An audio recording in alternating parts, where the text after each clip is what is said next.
Kung Fu Panda 4 is directed by Mike Mitchell and Stephanie Stine and follows the continuing adventures of Po. And when he's tapped to become the spiritual leader of the Valley of Peace, he needs to find and train a new dragon warrior, while a wicked sorceress plans to re-summon all the master villains whom Po has vanquished to the spirit realm. The Kung Fu Panda movies are kind of like secret weapons because I have never watched one thinking it was going to be anything special.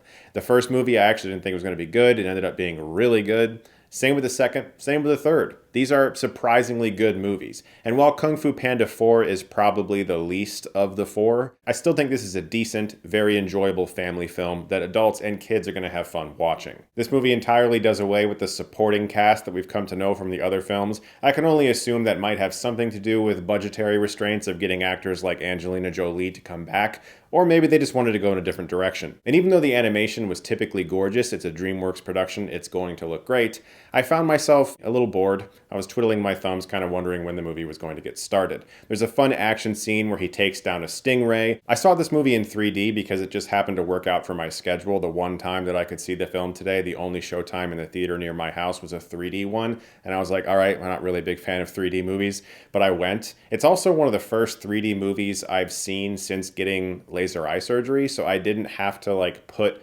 3D glasses over actual glasses, which was really nice. I think I saw Avatar: Way of Water in 3D. And it's nice to occasionally see a movie in 3D, especially for a kid's animation, which looks really good. It's especially effective in an action scene in a rickety old tavern on a cliffside filled with shady characters.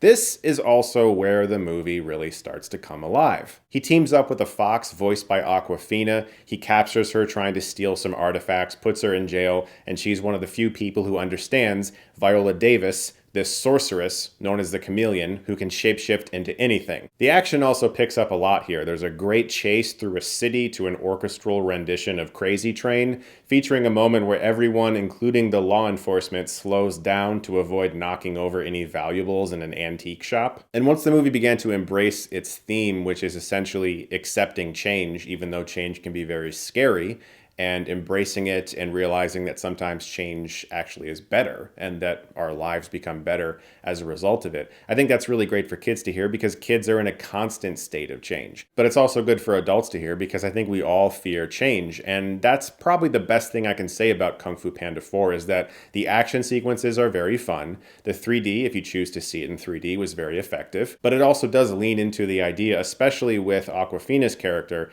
that change can help your life, even though it's scary to take that step into something you've never tried before, that you might as well give it a shot and see what happens. And that theme applies as well to Po's dads, Lee, played by Bryan Cranston, and Mr. Ping, played by James Hong, because both of them spend most of the movie worrying about their son and the path that he's on, whether or not he's going to fall into catastrophe, and they're not fully embracing the fact that he's changing as well, and once they accept that, their lives become easier. So the movie actually does a pretty good job of exploring its main theme. Plus, Viola Davis was clearly having an excellent time playing a shape-shifting lizard. Look, this movie is not going to do what Puss in Boots: The Last Wish did for DreamWorks. It's just not. It's nowhere near that level of craftsmanship. But it is a very entertaining movie, and I think it's a decently enjoyable film, and I think especially for kids who are already massive fans of the Kung Fu Panda movies. But I think unlike some other DreamWorks franchises, like for instance the Shrek movies, which kind of fell off after 2 for me, the Kung Fu Panda movies have actually maintained some consistency. So if you guys do see it this weekend or in the future, I hope you enjoy it.